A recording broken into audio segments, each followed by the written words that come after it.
1000 மிருகங்களோடு நின்றாலும் புலி தனித்து தெரியும். தனித்து நின்றாலும் 1000 மிருகங்களோடு நிற்கிற திமிரோடு அதான் புலி. அதான் புலி. உறவுகள் அனைவருக்கும் வணக்கம். அதாவது நீண்ட நாள் போராட்டத்துக்கு அப்புறம் ஒரு அங்கீகாரம் கிடைச்சிருக்கு. இப்போ நாங்கள் அங்கீகாரத்தை வாங்கிட்டோம், அடுத்த அதிகாரத்தை வாங்க போகிறோம்.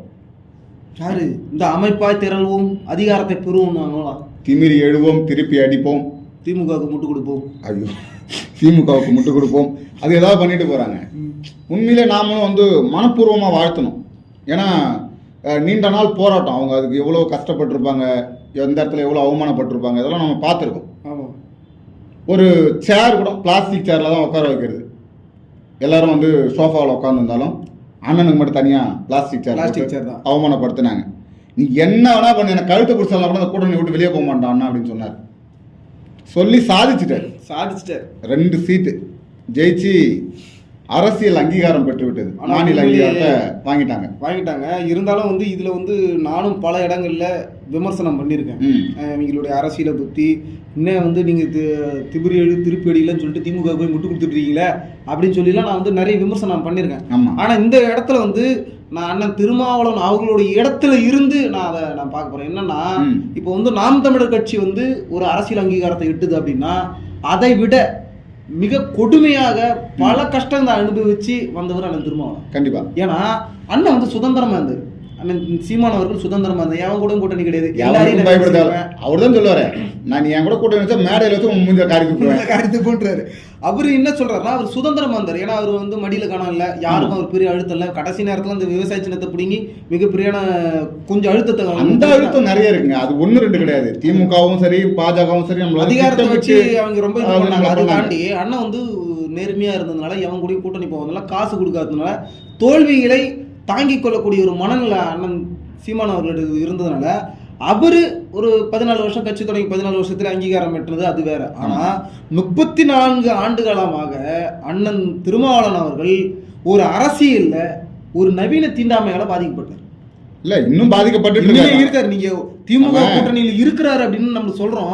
அதான் பேச போறோம். அதுக்குள்ள எவ்வளவு கஷ்டப்பட்டு இருந்திருப்பாரு. அந்த கஷ்டத்தை தான் பேச போறோம். அந்த கஷ்டத்தெல்லாம் அனுபவிச்சு சகிச்சுக்கிட்டு அவங்க கூட போராடி, எங்க திமுக வச்சுன்னு பிஜேபி எதிர்த்து போராடில, திமுக கூட இருந்துங்கன்னு திமுக கொடுக்கக்கூடிய தீண்டாமைகளுக்கு கூட போராடி கூட அவங்களுக்கு கொடுக்கக்கூடிய அந்த தீண்டாமைக்கு அதெல்லாம் சகிச்சுக்கிட்டு அண்ணா வந்து 4 வருஷம் கழிச்சு ஒரு அங்கீகாரத்தை வாங்கியிருக்காங்க அப்படின்னா அது உண்மையிலேயே பெரிய விஷயம். ஆனா அந்த அங்கீகாரம் எதுக்கு உதவுது? அவங்க பொன்முடி மனைவியார் காலில் விழுறதுக்கு ரொம்ப இதெல்லாம் வந்து, ஏன்னா பொன்முடி காலில் விழுந்துட்டா கூட வந்து காலில் விழுவது என்பதே வந்து அது திமுகவோட கொள்கைக்கும் அண்ணன் திருமாவளவன் கொள்கைக்கும் எதிரானது. ஏன்னா இருவருமே வந்து பெரியாரை ஏற்றுக்கொண்டவங்க. எப்போனா மேடையில் மட்டும்தான் இல்ல. திமுகவில் ஸ்டாலின் உட்காந்துட்டு இருக்காரு, வரவங்க அப்புறம் லைனாக காலில் விழுந்து ஆசீர்வாதம் வாங்கிட்டு போகிறாங்க.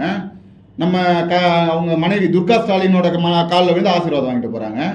எல்லாரும் தொடர்ச்சியாக நடக்கக்கூடியது. வெளியில் பேசுகிறத வச்சுலாம் நீங்கள் வந்து பெரியாரை ஏற்றுக்கிட்டாங்க, காலில் விழுறதெல்லாம் வந்து அதெல்லாம் வந்து திமுக கிட்ட கிடையாது, விசிக கிட்ட கிடையாது அப்படின்னு சொல்றதெல்லாம் இல்லைண்ணா.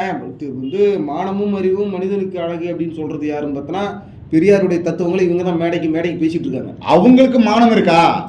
பேசுறாங்க சரி, அவங்க கிட்ட மானம் இருக்கா? அது இல்ல, அறிவு இருக்கா? அப்படி இருந்தா இவங்க கூட திமுக கூட கூட்டணி வைப்பாங்களா? இப்போ அதுதான். இப்போ ஒரு வெற்றி பெற்ற ஒரு எம்பி, ஒட்டுமொத்த விழுப்புரம் நாடாளுமன்ற மக்களும் அவர் வந்து தேர்ந்தெடுத்திருக்காரு. அவர் மக்களோட பிரதிநிதி. இவர் ஏற்கனவே அவர் தேர்ந்தெடுக்கப்பட்டு 2வது முறை தேர்ந்தெடுத்திருக்காரு. ஒரு சிறந்த கல்வியாளர், நல்லா படித்தவர், நாடறிஞ்ச ஒரு எழுத்தாளர். அப்படிப்பட்ட ஒரு எழுத்தாளர் மற்றவங்களாம் முன்னோடியா இருக்கணும். நம்ம இப்ப பாருங்களேன், விசிகாவில் இருக்கக்கூடிய நம்ம சகோதரர்கள்லாம் வந்து கீழே கடிச்சு வைப்பாங்க, போன் பண்ணிலாம் கூட திட்டுவாங்க. இன்னும் நம்ம என்ன பேசுறோம்லாம் அவங்களுக்கு தெரியாது. இந்நேரம் நம்ம இந்த வீடியோவை ஸ்கிரீன்ஷாட் அடிச்சு இந்த மூஞ்சி எந்த ஊரு அப்படின்னு கட்டு பிடிச்சிருப்பாங்க. ஆனா நம்ம ஊர்ல இருந்தே கேட்பாங்க. நம்ம ஊர்ல இருந்தே நம்ம சித்தப்பன், பெரியப்பா, அண்ணன், தம்பி, மாமா, மச்சான் எல்லாருமே கூட, ஏய் அவன் பண்றது சரியில்லடா அப்படிமா. நம்ம என்ன பேசுறோம்லாம் அவனுக்கு தெரியாது. ஏண்டா ஒரு எம்பி ஒரு இருக்கக்கூடிய ஒட்டுமொத்த மக்களின் பிரதிநிதி, விழுப்புரத்தோட பிரதிநிதி அவர் தான். ஜெயிச்சிட்டு போய் ஒரு பொன்முடி காலிலே விழுந்திருந்தா கூட, ஏன்னா பொன்முடியா ஒரு கட்சி ஆளுங்களை வச்சு நம்மளுக்கு ஆதரவா சுத்தி வயசான காலத்துல ஓட்டு போட வச்சு ஜெயிக்க வச்சாங்க. திமுகவோட கூட்டணிக்கு திமுக ஆளுங்க வேலை செஞ்சதுனாலதான் இந்த வெற்றி கிடைச்சதுன்றதுக்காக எல்லாரும் காலையும் விட முடியாது. அவர் காலில் விழுந்தோம் அது ஒரு ஏற்புடையது. ஆனா பொன்முடி அவங்களோட மனைவி என்ன பண்ணாங்க? என்ன பண்ணாங்கன்னு அவங்களுக்கு தெரியும். அவங்க காலில் போய் விழுந்து அவங்ககிட்ட ஆசீர்வாதம் வாங்கி ஒட்டு மொத்தமா நீ ஜெயிச்சு அந்த அதிகாரத்தை வாங்கின பிறகு வீணாயிடுச்சா? நாங்க நம்ம வெளியில வர்றதுக்காக போராடிட்டு இருக்கோம், எங்களோட விடுதலைக்காக போராடிட்டு இருக்கோம். இதெல்லாம் உண்மையிலே ஏற்புடையதா, மக்களை ஏமாற்றக்கூடியதா? அதை தானே சொல்றேன். இதுலயே எவ்வளோ நான் என்னன்றேன்னா, நம்ம அண்ணா பேரறிவாளனுடைய அம்மா தாயார் இருக்காங்களே, ஆமா, அவங்க காலில் விடுறோம்னா அதுல ஒரு அர்த்தம் இருக்கு. ஏன்னா அவங்க ஒரு மிகப்பெரிய போராடி தாய்க்கு சமமா தான் தமிழ்நாட்டு மக்கள் நம்ம பாக்குறோம். அது நாம் தமிழர் தம்பி தங்கைகள் அவங்களை ஒரு தாயா தான் பார்க்கிறோம். ஆமா, அவங்க காலில் விடுறது அவங்கள கூட விடுங்க. இதே அண்ணன் திருமாவளவன் அவருடைய தாயார் காலில் வந்தா கூட பரவாயில்ல, எங்க தலைவரை பெற்றெடுத்து அதெல்லாம் நம்ம குறை சொல்ல போறது இல்லையே, அதெல்லாம் நம்ம பெருசா விமர்சிக்க போறதே கிடையாது. பொன்முடி ஐயா காலில் வந்தா கூட பிரச்சனை இல்லை. ஆமா, அம்மா திருமாவளவனுடைய அண்ணன் திருமாவளவனுடைய தாயார் காலில் வந்தா கூட பிரச்சனை கிடையாது. இல்ல இதுல பெரிய பாச போராட்டத்தை மேற்கொண்ட ஐயா அம்மா அற்புதமாளுடைய காலில் வந்தா பிரச்சனை கண்டிப்பா. ஆனா அரசியலுக்கு அப்பாற்பட்ட பொன்முடியோட துணைவியார் காலில் போய் விழுறீங்க அப்படின்னா எப்படி சொல்றது? நாங்க எந்த விதத்துல உங்களை ஏற்றுக்கொள்வது? நான் என்ன உங்களை தாயா பிள்ளையா பார்த்துட்டு இருக்கோம். நான் உண்மையிலே அரசியல் களத்துல உங்களை எதிர்த்து சண்டை போடுறோம். அது எங்களுடைய அரசியல். ஆனா உங்களை ஒரு சகோதரர்களா தான் பாக்குறோம். அண்ணன் வெற்றி அடைஞ்சிட்டாருன்னும் போது சரி, நம்ம ஒரு சக தோழமை கட்சி, நம்மளுடைய சக ஒரு பங்காளி கட்சி ஒரு அங்கீகாரத்தை ஒரு தமிழர்கள் வெற்றி அடைகிறாங்க அப்படின்னும் போது நம்ம ஏற்கிறோம். அதுவும் கூட்டணியில இருந்துகிட்டே ஒரு தமிழ் அங்கீகாரம் வாங்குறான்னா அது எப்பேற்பட்ட விஷயம் நாங்க பாராட்டுறோம். ஆமா, அதை ஒட்டுமொத்தமா கொண்டு போய் பொன்முடியோட மனைவி காலில் வச்சுட்டு வரும்போது ரொம்ப மனதுக்கு வேதனையா இருக்கு. ஆனால் அது கடிக்க போகிறது உண்மைதான். அவங்க எப்படினாலும் நம்மளை கடிக்க ஆரம்பிச்சிருவாங்க. இதுக்கப்புறம் நீங்கள் கடிங்க, அதை பற்றி எங்களுக்கு கவலை கிடையாது. ஆனால் இது போல் நீங்கள் நடந்துக்கிட்டீங்கன்னா நாங்கள் உங்களை கடிப்போம். நாங்கள் எதுக்கு சொல்கிறோன்னா, சுயமரியாதைன்னு பேசுகிறீங்க, நீங்கள் பல பேருக்கு பாடம் எடுக்கிறீங்க. அது மாதிரி முன்னுதாரணமாக இருக்கணும்ல. கண்டிப்பாக இருக்கணும். அண்ணன் எழுச்சி தமிழரை பார்த்துக்கிட்டு அவரை மாதிரி ட்ரெஸ் கோடு, அப்படியே அவரை மாதிரியே ட்ரெஸ் பண்ணுறவன் இருக்கிறான், அவரை மாதிரியே பேசுகிறவன் இருக்கிறான், அவரை மாதிரியே கல்யாணம் பண்ணாதவன் இருக்கான். நீங்கள் அவ்வளோ சொல்கிறீங்க. அவரை மாதிரியே பின்பற்றி உண்மையிலே எனக்கு தெரிஞ்ச ஒரு அண்ணன், அவருக்கு கிட்டத்தட்ட ஒரு 45 வயசுக்கு மேல ஆயிடுச்சு. அவர் தலைவர் கல்யாணம் பண்ணாம நான் பண்ண மாட்டேன்னு சொல்லி எனக்கு தெரிஞ்சு நிறைய பேர் கல்யாணம் பண்ணாம இருக்காங்க. இது மத்ததெல்லாம் பரவாயில்ல. நீங்க இன்னொரு விஷயத்த பாருங்க, எல்லாருமே ஒரு கட்சி தலைமை அப்படின்னா ஒரு முன்னோடி தான் எல்லாருக்குமே. இப்ப நாம் தமிழ் கட்சி மேடையில பேசக்கூடிய எல்லாருக்குமே சீமான் முன்னோடி. எல்லாம் யாரை கேட்டா என்னப்பா சீமான் மாதிரியே பேசுறீங்க அப்படின்னு நம்ம அவரை தான் பார்த்து வளரலாம். இப்ப திமுக போறீங்கன்னு வச்சுக்கோங்க, என்னடா ஒரு கவுன்சிலர் கூட கொள்ளடிக்கிறியாடா அப்படின்னா, ஏன்னா தலைமை எப்படி இருக்குதோ அது மாதிரி அண்ணன் திருமாவளவன் அவர் வச்சிருக்கிற மீச மாதிரியே நிறைய பேர் மீச வச்சிருப்பான், அவரை மாதிரியே ட்ரெஸ் கோட் பண்ணுவான்.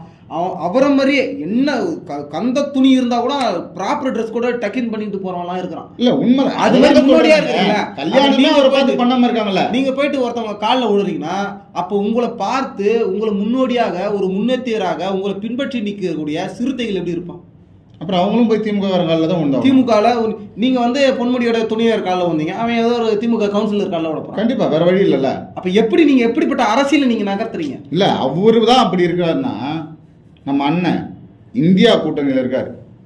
அதாவது உண்மையிலே அதெல்லாம் பார்க்கும்போது ரொம்ப மனசுக்கு வேதனையா இருக்கு. இன்னுமே அரசியலை தாண்டி எங்க அண்ணன் திருமாவளவன் பெரும்பாலான இளைஞர்களை, பெரும்பாலான பட்டியலின சமுதாய மக்களை அவர் என்ன சொன்னாரு, நம்ம இந்த தீண்டாம சோற்றுல இருந்து வெளியே வரணும், வாங்க எழுந்து வாங்க, உங்களை நான் அரசியல் படுத்துறேன்னு சொல்லி அவரை எழுதி கூட்டுன்னு போனா அவரை அங்கிட்டு போயிட்டு ஒரு நவீன தீண்டாமையை கடைபிடிக்கிறாங்க. அவரே இன்னும் அரசியல் படுத்த வேண்டியது இருக்கும்னு நம்மளுக்கு ஒரு தோணுது. ஏன்னா ஒரு குழுவில் நிற்கிறாரு, ஒரு பெரிய ஆளுமை, தமிழ்நாட்டு சார்பாக வந்திருக்கக்கூடிய ஒரு பெரிய ஆளுமை. பெருமை ஆளுமை விடுங்க, இந்தியா கூட்டணியில எந்த ஒரு கட்சியும் கூட்டாத ஒரு மிகப்பெரிய ஒரு மாநாட்டம், மாபெரும் மாநாட்டம் நடத்தி முடித்த ஒரு திமுகவாலே முடியல. திமுக இளைஞர் அணி நடத்துது கூட்டம், இளைஞர் அணி மாநாடு அவர் கருணாநிதி 100, ஆமா அது புஷ் ஆயிடுச்சு.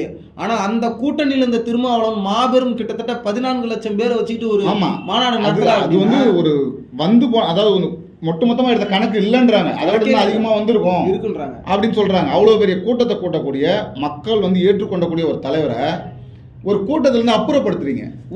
ஒரு இந்தியா கூட முன்னாடி கையை பிடிச்சி இழுத்து ஓரமா விடுறீங்க. நான் என்ன திருமாவளவனை தாண்டி ஒரு சில பேர் அடையாளப்படணும் அப்படின்னா, இப்ப கரிகாலன் நிக்கிறேன், அன்பண்ண முன்னாடி வரணும், அன்பண்ண நீங்க முன்னாடி வாங்கன்னு சொல்லணும். கரிகாலன் ஈத்து கடை சொல்லாதுல்ல, அதுதாங்க தீண்டாமை.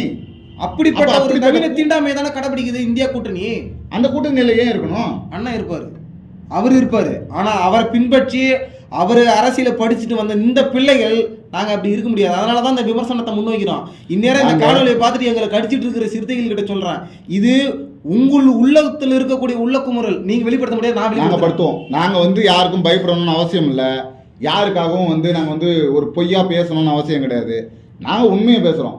ஏற்றுக்கொண்டா ஏற்றுக்கொள்ளுங்க, இல்ல எங்க அண்ணா அப்படியே நிக்கிறதா நாங்க விரும்புறோம், இல்ல இந்த மாதிரி போய் ஆமா நம்ம எம்பி போயிட்டு காலில் விழுறதா நாங்க விரும்புறோம்னா நீங்க தாராளமா எங்களை எதிர்த்து பேசுங்க, ஒன்றும் பிரச்சனை இல்லை. எங்களுக்கு எங்கள் அண்ணன்கள் போய் அனாவசியமா ஒருத்தவங்க காலில் விழுறது எங்களுக்கு பிடிக்கல. எங்க அண்ணன்கள் ஒரு 10 பேர் மத்தியில புறக்கணிக்கப்படுவதை நாங்க விரும்பல. அதை எதிர்த்து நாங்க அரசியல் பண்றோம். அதற்கு நீங்களே உடன்படுகின்ற போது உங்களையும் எதிர்த்து பண்ணுவதில் எங்களுக்கு எந்த ஒரு பாரபட்சமும் உறுதியா. அதாவது இந்த மாதிரி நிலைமையை மாற்றிக்கிட்டு மக்களுக்கானவரா, ஏன்னா கடந்த 5 வருஷமா மக்களுக்கானவரா இல்ல அவரு. இது வரைக்கும் அங்கீகாரம் வாங்கல, பரவாயில்ல. இப்போ அங்கீகரிக்கப்பட்ட ஒரு மாநில கட்சியாக மாறிவிட்டது. ஒரு அங்கீகரிக்கப்பட்ட கட்சியின் தலைவராக இருக்கிறார் அப்படின்னும் போது தவறாமல் இந்தியா கூட்டணியில் இருக்கிறவங்களும் திமுக கூட்டணியில் இருக்கிற கட்சிகளும் தவறாம விடுதலை சிறுத்தைகள் நிர்வாகிகளை சரியான முறையில் மதிப்பளிக்கணும். சும்மா நீங்கள் ஒரு நவீன தீண்டாமையை கடைபிடிச்சிக்கிட்டு பிளாஸ்டிக் சேர் கொடுக்குறது, நிற்க வச்சு பேசுறது, இதெல்லாம் தவிர்த்துங்க. நாங்கள் ஒருவேளை விடுதலை சிறுத்தைகள் உங்களை எதிர்த்து பேசலைனாலும் தம்பிகள் நாங்கள் பேசுவோம் கண்டிப்பாக. ஏன்னா நீங்கள் அச்சப்படலாம், திமுக என்ன சொல்லுவாங்களோ, திமுக என்ன பேசுவாங்களோ அப்படின்னு நீங்கள் அச்சப்படலாம். நாங்கள் அவங்களுக்கு அச்சப்பட வேண்டியதில்லை. அதனால் இனிமேலாவது உங்களுக்குன்னு ஒரு அங்கீகாரம் கிடைச்சிச்சு, அந்த அங்கீகாரத்தை சரியான முறையில் பயன்படுத்தி உங்களை நம்பி வரக்கூடியவர்களுக்கு சரியான வழிகாட்டுதலை பண்ணுங்கன்னு தான் கேட்டுக்கிறோம். நன்றி, வணக்கம்.